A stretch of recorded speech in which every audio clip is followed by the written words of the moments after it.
Nakita na namin kung ano yung magiging itsura ni Baby Chino. Ay, Schedule na kasi ng CASCO or Congenital Anomaly Scan dito namin pinagawa sa Baby Bond Ultrasound sa Moana branch. Actually, sa mga ibang clinics, bawal kuhanan kaya naghanap talaga ako ng pwedeng videohan. Medyo kabado nga ako kasi dito sa scan na to, i-check talaga si baby from head to toe. Titingnan nila kung merong any physical defects. Look at the fingers. This one. Yan. Aside doon, dito rin talaga nako-confirm kung ano yung gender ni baby. Ideally, 22 weeks to 28 weeks daw ginagawa itong scan na to. That's the gender. Where? I cannot see. Potoy-toy. Ay, iyan mo. Ayan no, Chino. Super confirmed. Lagyan ko po ba ng boy na boy? Of course. Maniwala tayo sa NIPT. Malikot. Actually, sinasabi ko rin po kay Christian, ang likot ng anak mo. Lalo po sa gabi kung kailang matutulog ako kung maglilikot. Iyan. Wala bang ilong sa akin. Parang ilong mo to Chocolate na, mami. Ay, sus! Mini Regine!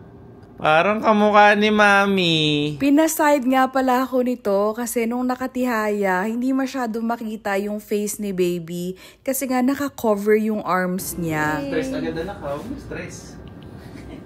May problem na siya, Oo nga nakahawak pa sa ulo Kamukha mo, Chin.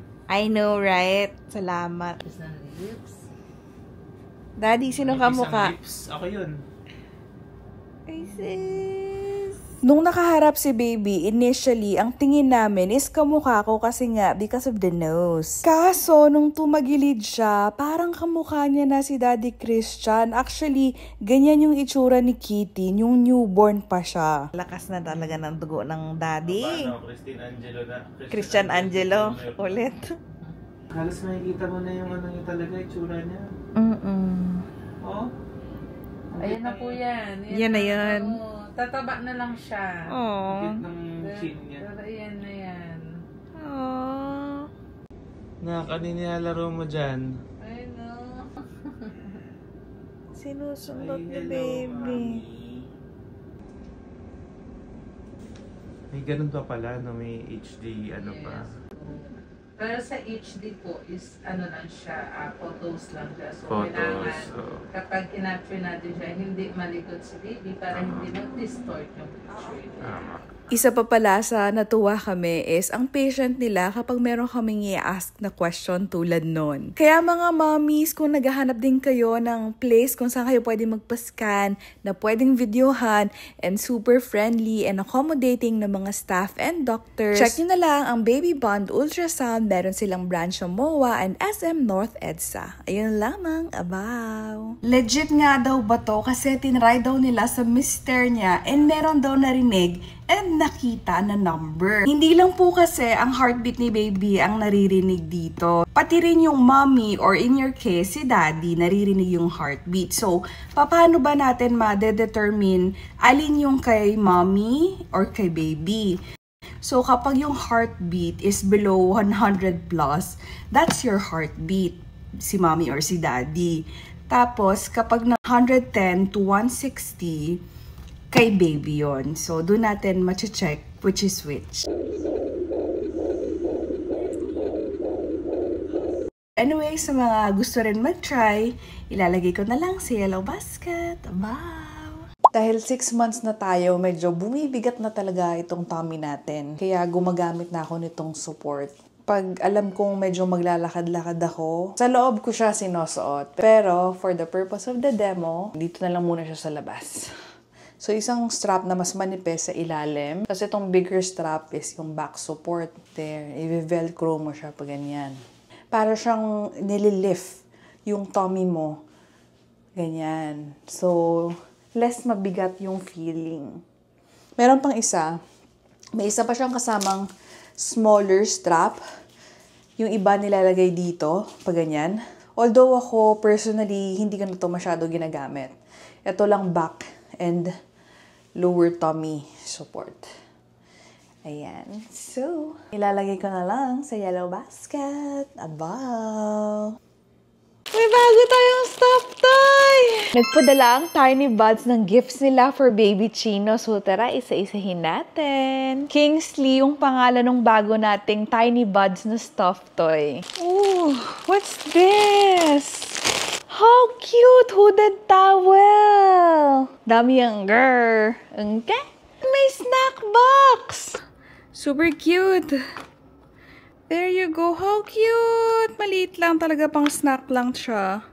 Ay, actually, parang pang milk siya. Kasi may ganito eh, di ba? Ito yung parang pang ganon, pang sa scooper. Anyways. Oh, may libreng book pa. Wipes, laundry wash, fabric conditioner, tapos toothpaste, mga oils and ointments, sanitizer, perfume, or baby cologne.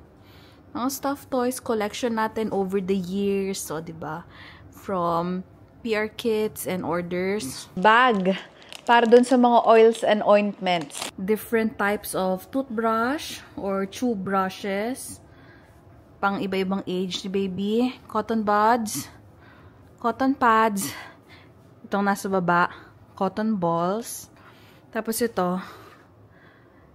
Belly button patch. Waterproof pag bagong panganak si baby para hindi mabasa yung pusod. Ito naman nilalagay sa ating chest pag engorged or masakit ang ating dibdib from breastfeeding. Ito mga pang refill yung mga nasa pouches. Nursery cleaner. Pang surfaces. Tapos bottle wash. Yan. So, meron lang tigi-isang malalaking bottles. And then, the rest, puro pang refill na siya. Diaper changing spray. Super useful nito sa amin kay Kitty. Lalo na kapag nagte-travel or sa car. Kapag wala kang access sa water. Here naman, baby bubble bath. Shampoo. Rice. Baby bath. No rinse cleansing splash. And then ito. Lotion. Rice baby lotion. More cotton balls. Brush and comb ni baby. Medicine feeder. Aspirator, nail clippers, and pang bottle wash ni baby. May stick-ons din pala tayo. This one is citronella, pang mosquito. Ito naman, stuffy chest. Kapag may sipon-sipon or ubo. Cool minty lemon calming scent. And this one naman, lavender sleepy time stick-ons. If din pala sila for me, for mommy. Hair growth shampoo since ma-hair fall talaga kapag bagong panganak. And anti-hair fall na hairbrush from Buds and Bloom. Thank you so much, Tiny Buds!